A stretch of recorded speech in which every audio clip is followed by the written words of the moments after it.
back, everybody. This is Brittany. And I'm Andrea. And this is the Live, Laugh, License podcast. A beginner's guide to intellectual property and licensing. So, we've got a special episode today. This is a continuation of our last episode about fan art programs. Yes. If you watched that episode, then you'll know we talked about a new program that just came out of Redbubble recently, which is an on-demand printing service for artists to sell their artwork. They started a program allowing artists to upload fan art and get it licensed by the brands that they're producing fan work of, and being able to sell it officially. So we kind of looked at that, and we looked at what that entails, and how easy it is maybe for artists to participate. And what did we decide to do, Andrea, last time at the end? So, yeah, you can think of this as part 2 to that, because we're going to start diving into some more. Oh, you're talking about submitting our artwork. Yeah. Okay, I was like, are you talking about this video? But no, so we talked about doing an even additional part to this where we upload our own work to Redbubble by an IP that's officially sanctioned as part of their fan art program. So basically, Redbubble came to an agreement with Netflix for, like Brittany was saying, for people to be able to legally sell fan art. Because, when we talked a lot about this in our last episode, and it's definitely a great introduction to fan art programs if you're brand new to them. That episode is really a jumping off point to this one. So definitely go back and watch that one if you're like, fan art program, what is that? Because we do talk a lot about that and cover a lot of the basics on that in the last episode. But we decided that it would be fun to go through the process ourselves. I've never participated in a fan art program, and I don't remember, but you haven't either, I don't think. No, I've heard of these kinds of things, but really I've never participated in them before. So this will be a first time for me too. Yeah, I'm interested to see what it looks like. Like, does it have us identify whether our artwork is Bridgerton or Stranger Things, or yeah, what does that whole application process looks like? How long does it take to hear back from them, whether it's approved or not approved? Does our artwork get approved? Yeah. I'm interested to see. Yeah, me too. So, That's the part I'm most excited about. But before we get into the topic of this episode, I just wanted to reveal a surprise that I prepared for us, actually. So I took the liberty. Surprise. Yeah, so do I. So I took the liberty after last episode, when we decided that we were going to submit our art to, I think, the Redbubble program in particular. We found that they had a list of media, basically, that they were accepting fan work of. Bridgerton and Stranger Things were on the list, but they weren't currently accepting submissions. But some of them are. So I wrote down all of the ones that are currently accepting submissions, and I put them into this teapot. So I shook it around and stuff. So I thought at the end of the episode, we'll pick a name out of the teapot, and that can be the one that we submit for. Nice. Okay. One question comes to mind. What happens if it's not something we've watched before? Do we pick something else? Well, so I had kind of a methodology when I did it. There were some things I had never heard of. So what I did was I looked it up just to see if it was a movie or a show. Because a movie, I figured we could watch it with little to no effort and then produce, make some fan art for it. But if it was a show, then I was like, well, that's a little too much of a commitment. So I left out anything that was a really long show that we had probably never heard of. But luckily, a lot of them are really, really popular media that I think will be fine. Okay. I hope it's something we're excited about and something we've seen. There were some that I was really excited about and some that I was like, nice. Yeah, to be honest, I don't stay up to date on a whole ton of Netflix stuff. Like Bridgerton. So Bridgerton is not taking in any new submissions? No, they're not. Or I think they said coming soon for Bridgerton. So it hasn't launched yet. Okay. Yeah. We just got the little email that was teasing us about Bridgerton fan art. Exactly. Okay. Got it. Okay, but I like that idea. I just require, say, 10 vetoes and I'll be good. Yeah, I feel like we can veto as we see fit if it's something we're really not excited about. But yeah, hopefully we'll get something just weird enough to be interesting, you know? Yeah. No, I think that's a great idea. That'll be really fun. But yeah, tell the people what today is all about. Okay, right. So last time we talked about the fan art program that Redbubble is currently putting on, and then we went back in time a little bit to another ongoing fan art program that is produced by T Public, which is a child company now of Redbubble. So those are two ongoing fan art programs that we explored last time. We want to continue to explore them to see if they're good opportunities. This time, I want to go back even further in time to some now defunct fan art programs or fan work programs that companies have attempted to put out there, because I feel like fan work has for a very long time been a huge component of media and like how it gets perceived in the public eye, how it gets propagated in the public eye. And a lot of companies have tried to take advantage of that, sometimes to, you know, to varying levels of success. So we're going to look at some examples of defunct fan art programs today. And yeah, I Love it. think there's only two that we're going to look at that I was interested in and that I could find. So, but they're really good examples of how maybe the Redbubble and T Public fan art programs are doing well, and possibly what they learned from the failures of these other programs. With that in mind, should we go ahead and jump through the portal? Let's go! Portal! Woo! Woo! Okay, there we are. So do we want to start with the Cartoon Network page? Let's look at let's go to the Cartoon Brew page, which is, I believe, the one you were just on. Oh, Yes. great. Yeah, I was just there.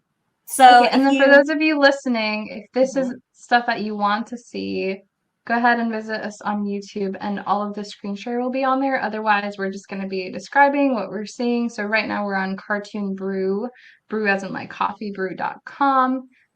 But yeah, go ahead and follow us on YouTube if this is something you want to actually watch. So basically, this article is breaking down what this program was. It ran from 2016 to 2018, so it was pretty short.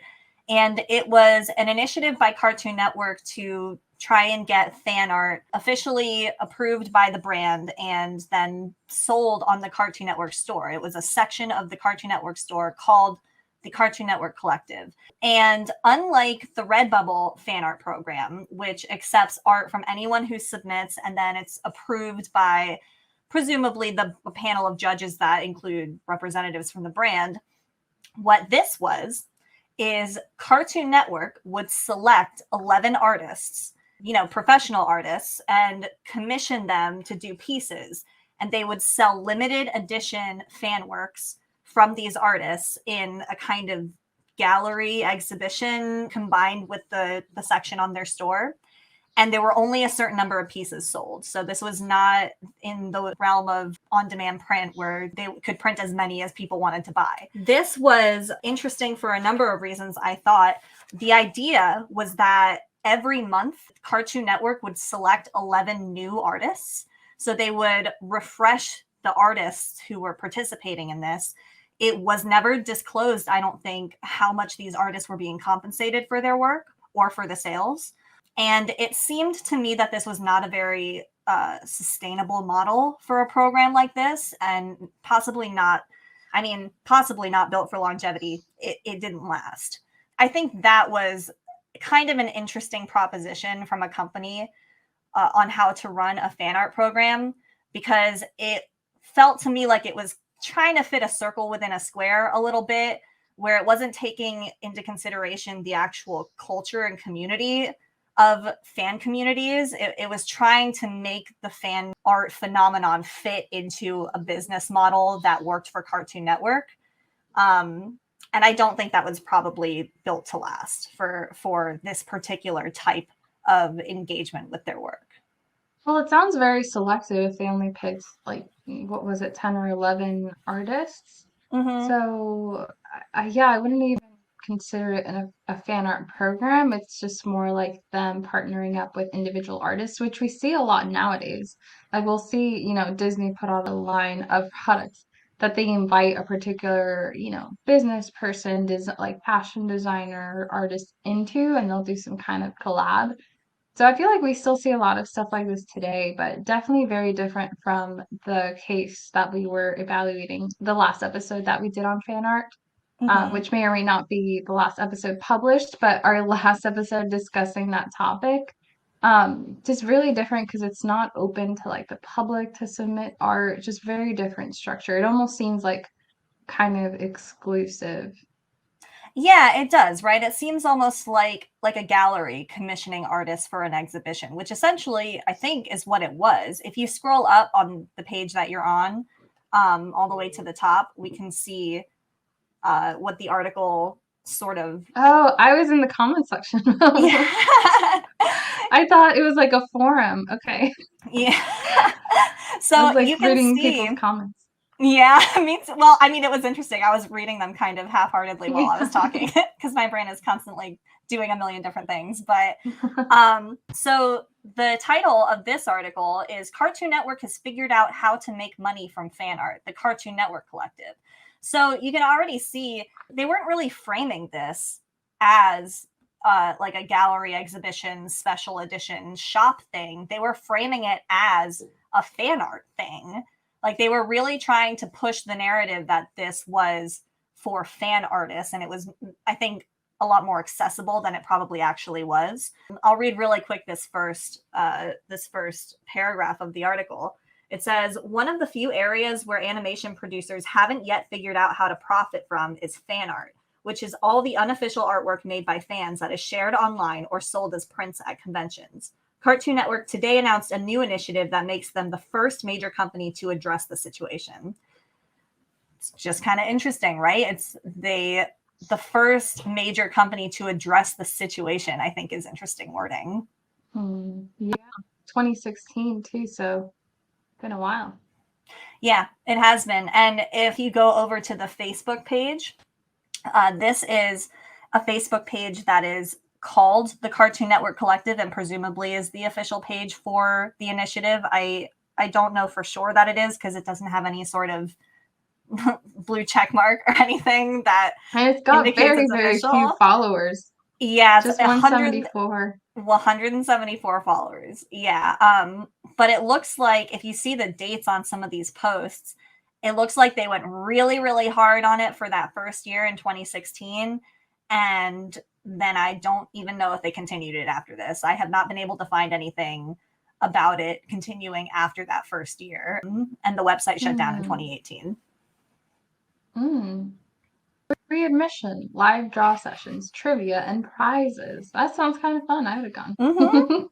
It does. Ooh, that's neat. And then I was reading kind of ahead to this other paragraph just below the one you read about the newly announced Cartoon Network Collective is an outlet for selling exclusive limited edition products related to Cartoon Network series. So just even the verbiage from that just sounds very like the opposite of what we call open source, which is like everyone can contribute, everyone's a part of it, everyone's like, plays a part, but we're seeing a lot of words like exclusive, limited Mm-hmm. edition, like literally word, like every word after every word just feels very like salesy and corporate and Yes. not very in the nature of fan art. Yeah, I think it was kind of a more business-y attempt to capitalize on fan art. And, we talked a little bit about in our last episode how fan artists and the fan community can sniff out insincerity like no one else. If you are a business coming at them and you're not genuine in your interest in the fan community, or it's very clear that you're just kind of trying to make this work for you or trying to make Mhm. money off of them, this is a community that made their impact off of sharing free art with each other. So they're very, very sensitive to insincerity, I think. And this, not to say that they didn't come at this with sincerity, but I think it was very heavily leaning towards making it work for them rather than making something that is more accessible to fan artists as a whole. Yeah, and I'm positive there were people on the Cartoon Network side of things that were super passionate about being able to loop in like fans into the artwork and like have them Hmm. represented on products. Like I'm positive those people were out there. But just noting the way that this article comes across, because I'm sure with stuff like this, there's like a collaboration usually between like journalists and the network if it's like promoting, Hmm. what is the Cartoon Network. And obviously, we don't know for a fact that they were collaborating. But if someone on the Cartoon Network side signed off on this, I think they could have chosen better verbiage than just the way that they pitched it with like it's exclusive and limited edition because I feel like especially me as someone that likes collectibles and collects things, I feel like I I think there's a place and time for words like exclusive and limited edition, but it's just those words seem contradictory to Hmm. like the fan art community to me. I agree. Yeah, it feels odd to see those words juxtaposed next to each other. It doesn't feel like they're congruent. So Yeah. I just thought that was kind of an interesting example, and possibly since this program started in 2016, which was before the T Public program. I think that they, possibly did some research and saw programs like this and saw that they didn't quite fit with what the fan art communities were looking for in terms of a program connecting them with brands. Yeah, because it's almost like the network, in this case Cartoon Network, is the dad that's trying to be the cool hip dad and like join the friend group and be like, "Hey guys, I get it too, we're fans Mm-hmm. just like you." But it comes across that way, like it's cringy and you're like, "Dad, leave us alone." You know what I mean? Yeah, I think to me, what it felt like was kind of how you were saying earlier, someone at Cartoon Network or a small group of people at Cartoon Network had this amazing idea, and then it started going up the ladder and changes started being made, and people who needed to check off on it were like, well, this has to make us money somehow, so here's a chance. That's kind of what felt like to me, was that it was a really cool initial idea that possibly was, built for longevity with the fan community, and then it just had to go up the corporate ladder somehow. Yeah. And here we have a quote from VP of Cartoon Network Enterprises, at least at the time, take into consideration this was some time ago, so that's Hmm. probably changed. But they said Cartoon Network has some of the most loyal, dedicated, and discerning fans out there. Weird that why would he use the word discerning there? Yeah, I don't But know. then he says, the collective provides an opportunity for our fans to acquire never before seen exclusive network product interpreted through some of today's most talented artists. So, yeah, I don't know. It's interesting. It sounds almost like, I don't know if I'm just looking at it through like this pessimistic, untrusting lens, but it almost sounds like slightly predatory, like, oh, we know people are so passionate about these things, so we're giving them the opportunity to acquire, some limited edition products. I don't know. I don't know how to feel about it just yet. Do I love this or am I skeptical? Yeah, I think it's possible that maybe this is just a situation where they're using the wrong terminology, and it's as simple Hmm. as that. Because I think when you think fan art program, or any sort of thing relating to fan art, you're thinking of this massive open source network of people who are sharing creative ideas with each other free of charge, stuff like that. And they use the word fan art in this multiple times. So I think if they had marketed this more towards the collector community, I'm absolutely positive that there's a huge collector community for shows of Cartoon Network, specifically for things like art and figurines and things like that. If they had made this more of a collectible collector thing, I think that would have made this a lot more successful. But because they Yeah, kept, I agree with you you. I think it has everything to do with verbiage because now that I think about it, there are like huge board game companies that will put out the board game that has existed forever, but then put like concept art by like a very popular artist that does fan art and does concept art, but they call it that. They call it concept art. Like, oh, this is our board game that you're familiar with, but look at how we, redesigned it with the collaboration we did with this artist. I think the incongruency that I'm noticing comes from having the word fan art attached to this program. Hmm.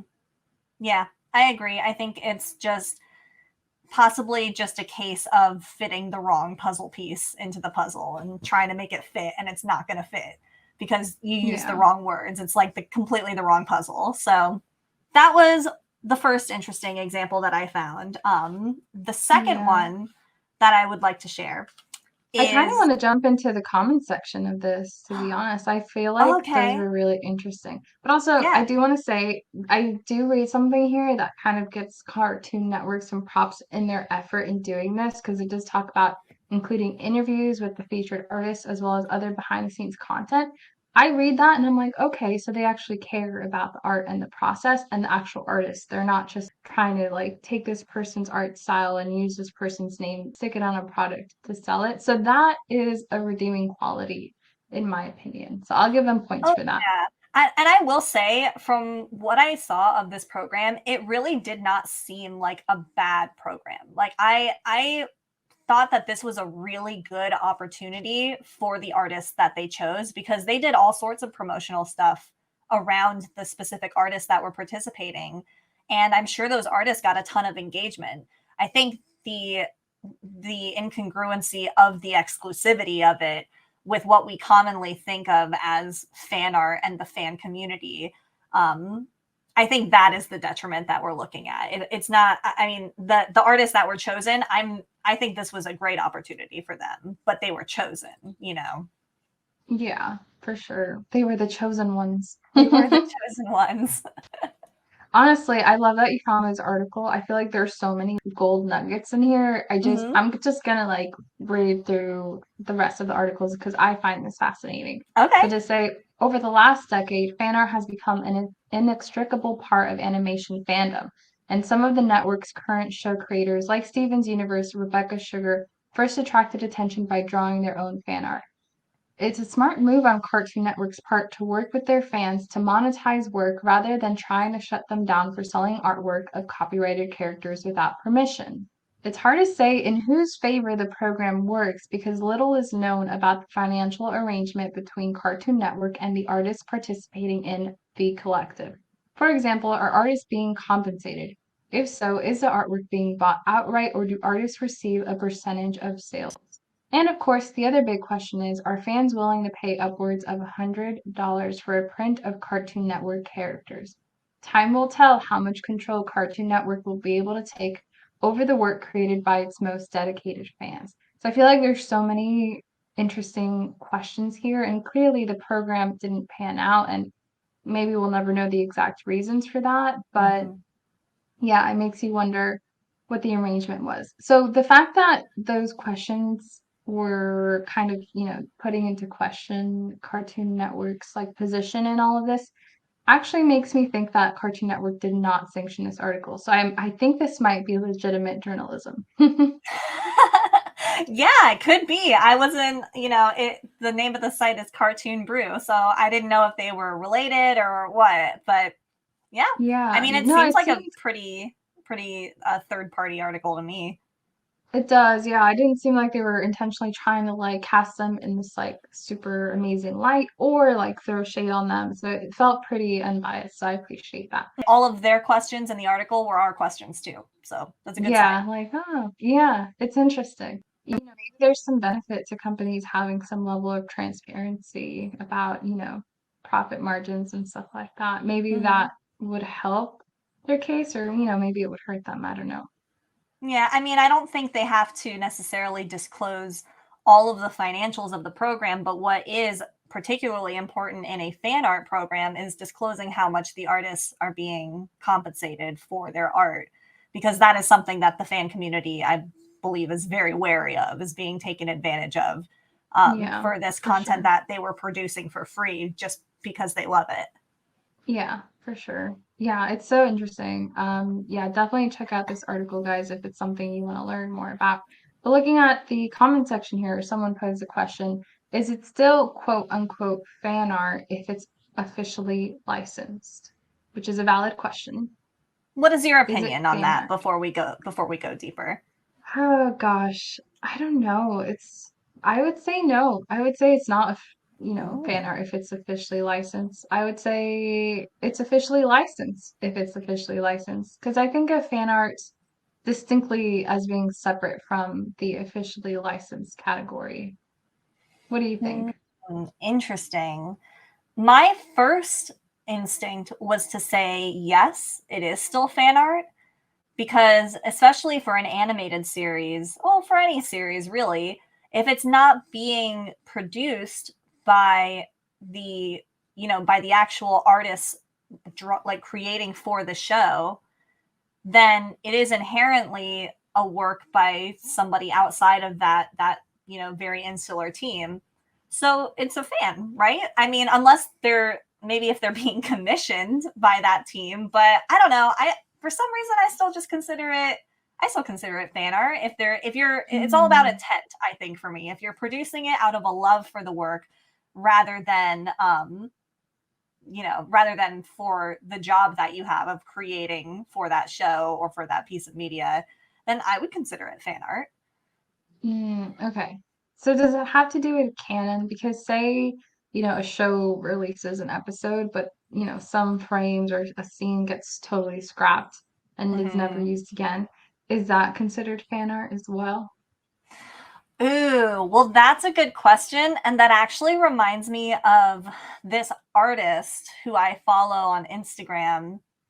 Gosh, I don't remember her name now, but perhaps I will link her in the description. But she has a cast of original characters that she created for a comic that she writes.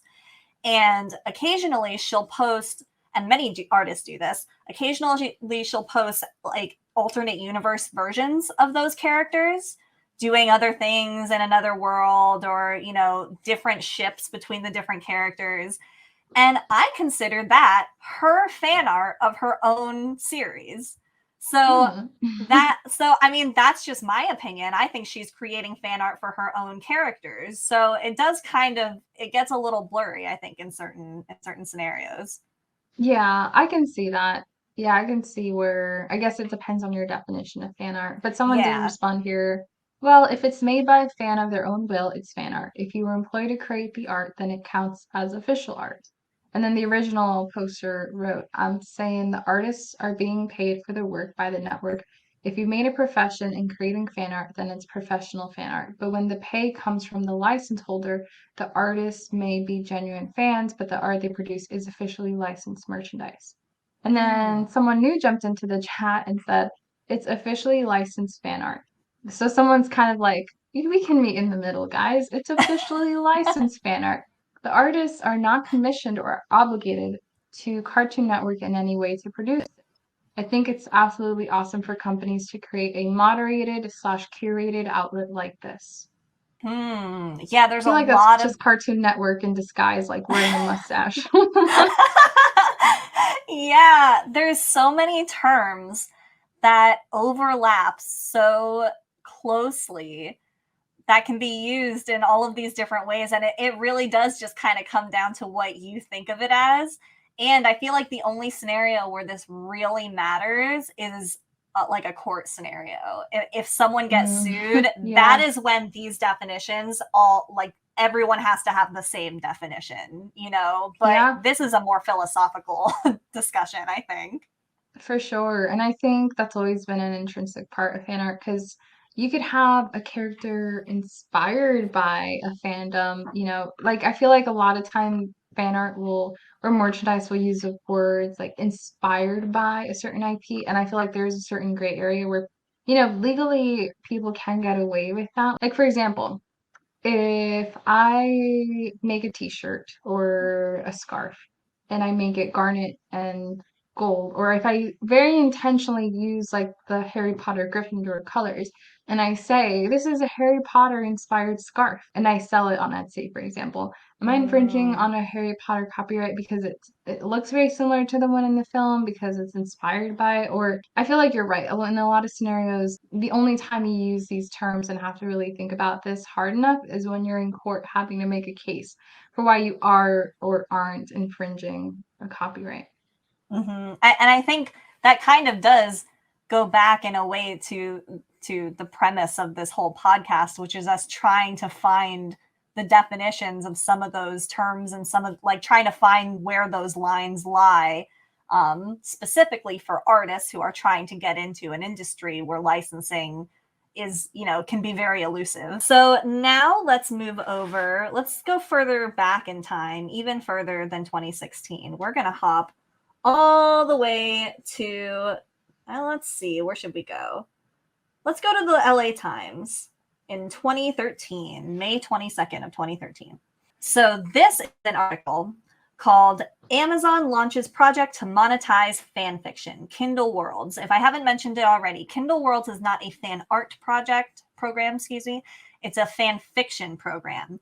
And this one was kind of notorious because, well, we'll get into it. So basically, Amazon's Kindle Worlds was a partnership project between a branch of Kindle, which was their publishing house, their internal publishing house at Amazon, and an entertainment company called Alloy Entertainment, which was, Alloy Entertainment was kind of the first client of Kindle Worlds.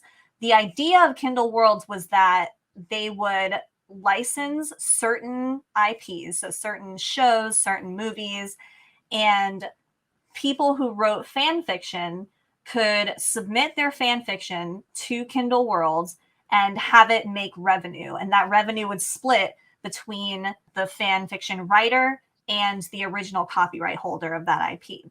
Alloy Entertainment was the first, and I believe the only company to sign over some of their IPs for this project. And those IPs were Vampire Diaries, Gossip Girl, and Pretty Little Liars, I believe. This was kind of an interesting setup, and it was, I think, one of the first attempts of something like this to try and monetize fan fiction. From what I recall in this article, they say that 35% of the revenue would go to the authors, and that was for if the author wrote 10,000 words plus. So 10,000 words or more. And if you don't know, 10,000 words is about 20 pages of writing single-spaced, and it's 40 pages double-spaced. So that's kind of a lot. It's a lot, yeah. Yeah, and then if it was below 10,000 words, it had to be at least 5,000 words. If it was below 10,000 words, you would get 20% of the revenue, and the rest would go in some combination to Amazon and to the original copyright holder. The exact financial terms were never disclosed, but that was the deal. And 5,000 words, if you're curious, is 10 pages single-spaced, 20 pages double-spaced. So they were asking for kind of a lot from these fan fiction writers, and it wasn't always clear whether that was a worthwhile arrangement for the fan fiction writers for the sheer amount that they were being asked to produce, right? And this kind of eventually died down. I don't think they ever got any additional clients to sign on to this. And the website for Amazon Kindle Worlds was eventually shut down in 2018. Yeah, that's so interesting. Let's read part of this article. Mm-hmm. So here it says, until now, fan fiction has largely been available for free. In the cases where it was not, sales definitely fell into a gray area. Could a fan of Harry Potter write and sell his own adventures of the boy wizard? He shouldn't, but many did. If not entirely legal, the market for fan fiction was generally thought to be too insignificant to tamp down.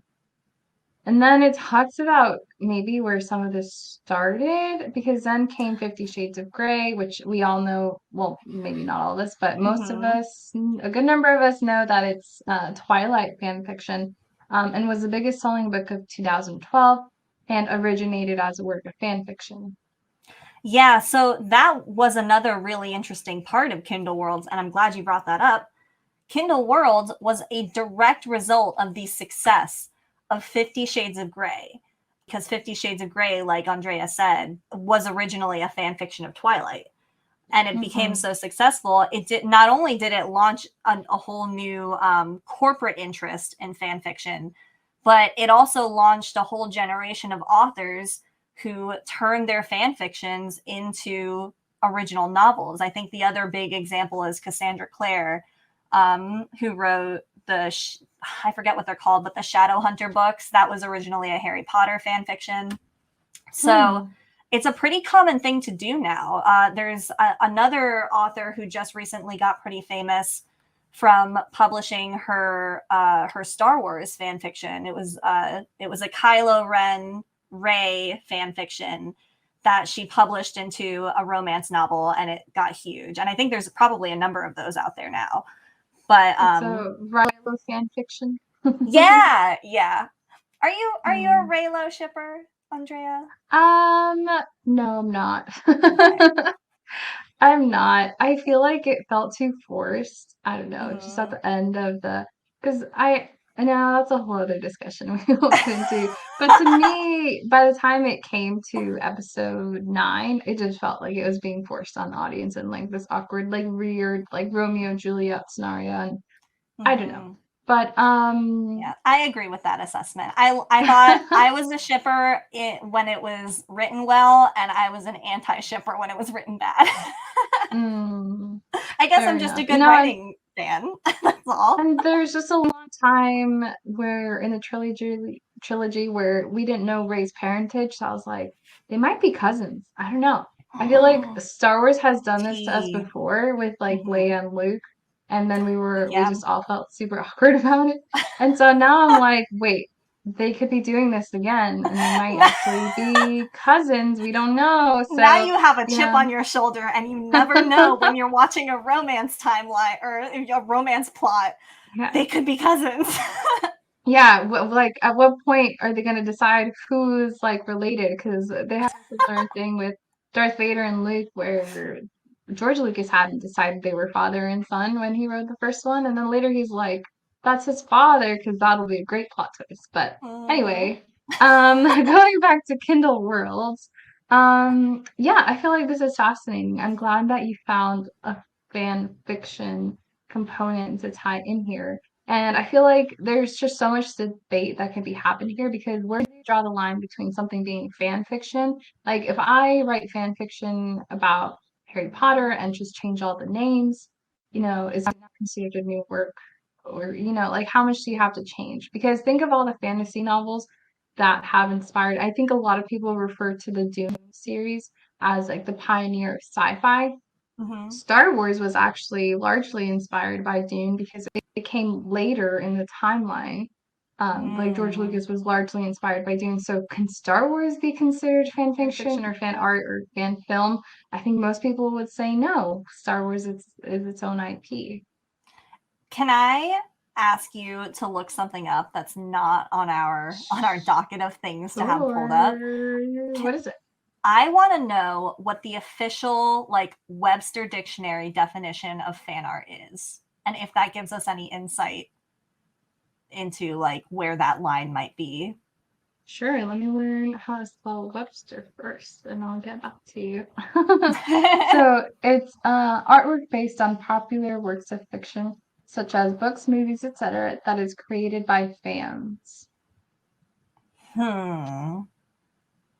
Okay, that's deceptively simple, but I do feel like there's a lot to unpack there because the word based on is debatable, I think, in And many senses.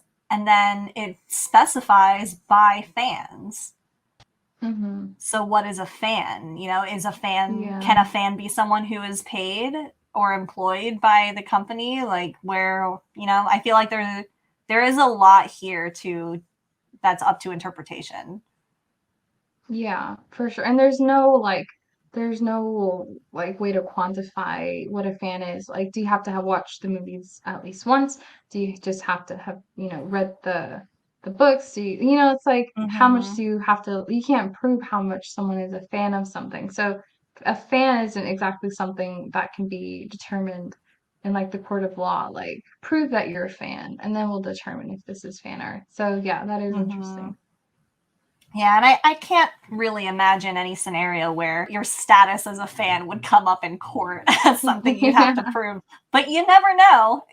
I'm sure crazier things have happened in a US courtroom. So, Yeah, no, you're right. I mean, that probably wouldn't fall into question.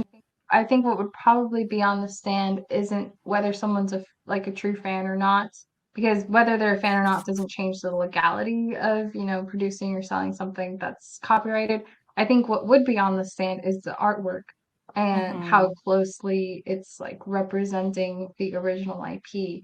Like, is it representing it enough so that it could be mistaken for the original IP? Like, is it instantly mm, recognizable?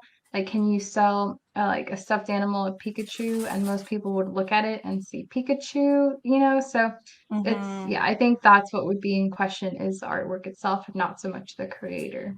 Well, that's interesting. I'm glad we got that insight. And I'm sure along the course of this, this particular series of our podcast, when we talk about fan art programs, we'll come across a lot of different definitions of fan art and fan and, all those various terms that we've been kind of philosophically battling over. I'm sure this is not the first time we'll encounter those.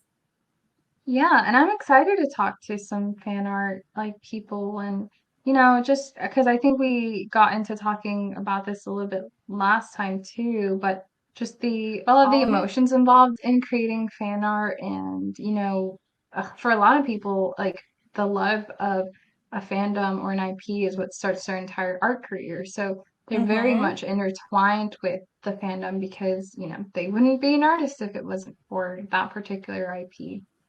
That's absolutely true. I think that can be said with a lot of modern artists that they got their start in fan art or in fan communities because it is one of the most largely accepting communities in the art world. I think a lot of people start off with their art journey as feeling very pressured to meet certain standards, to be better. You're constantly on the internet bombarded with art that's better than yours or more skillful.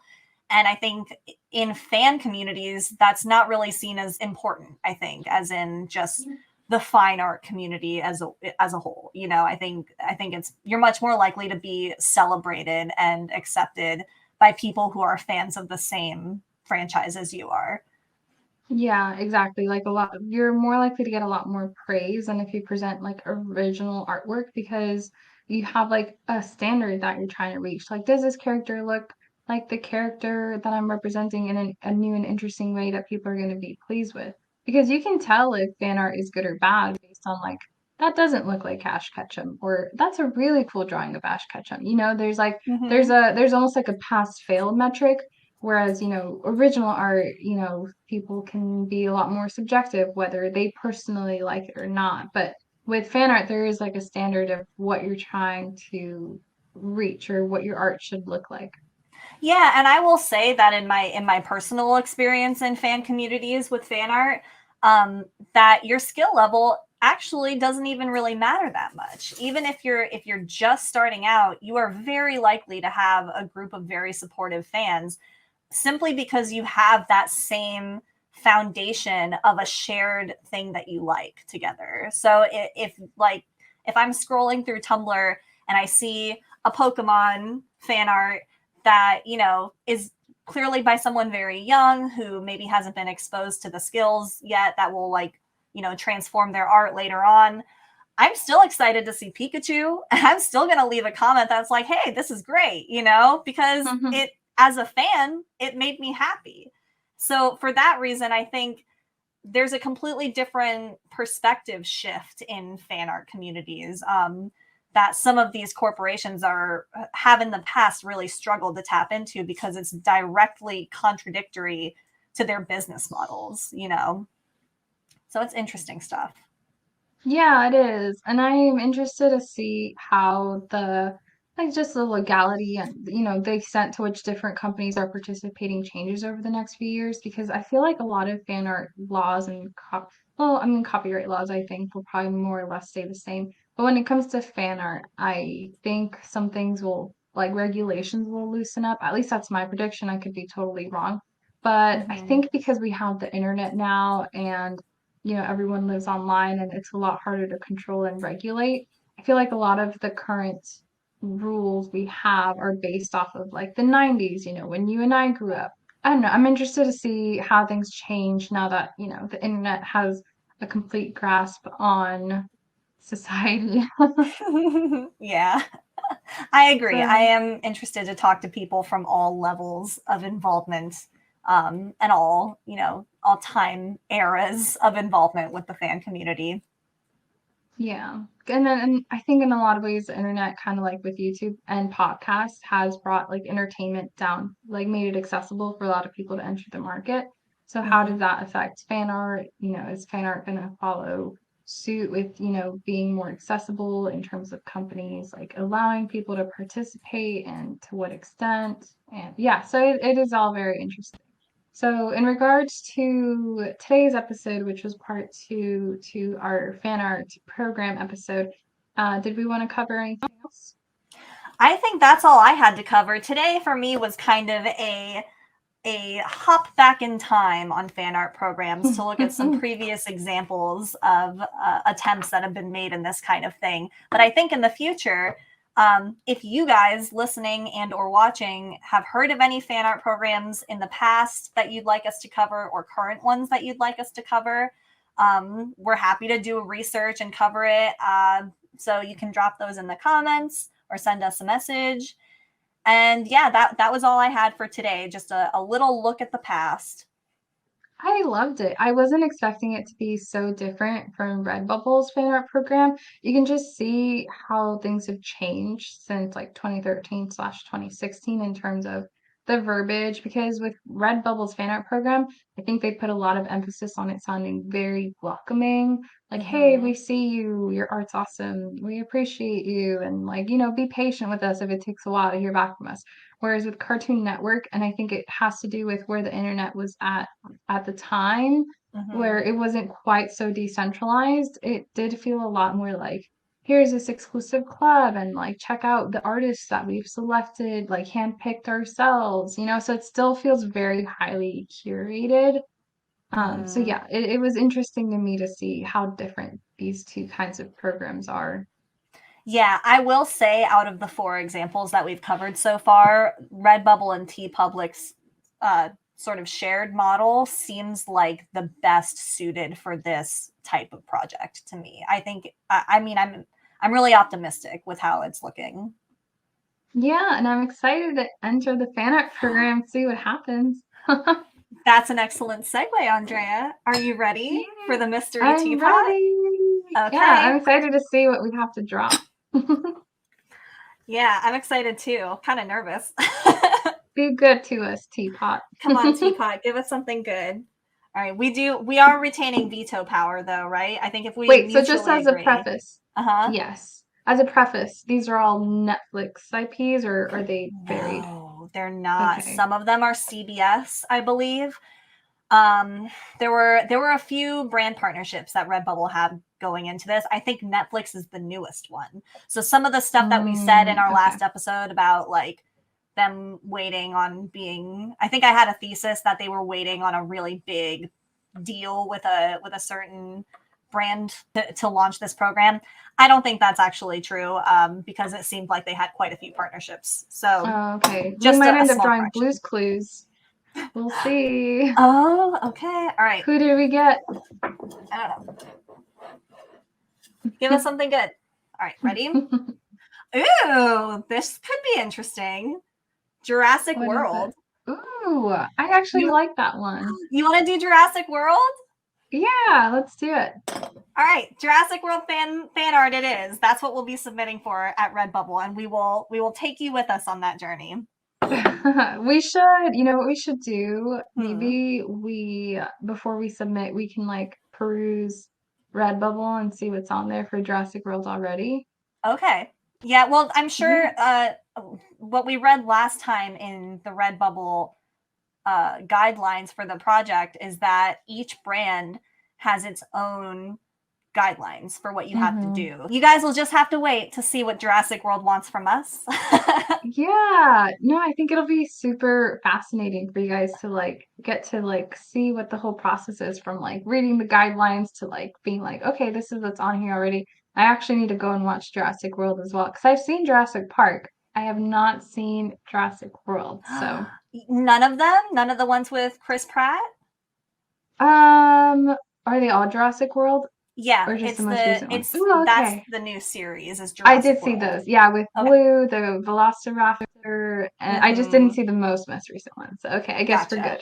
good. Okay. Perfect. All right. Well, thank you guys so much for joining us for this episode of Live, Laugh, License. I'm Brittany. And I'm Andrea. And you can join us next time for our continued explorations of fan art programs and many other opportunities that artists can take advantage of to get into licensing. Yes. Until then, happy licensing. Happy licensing!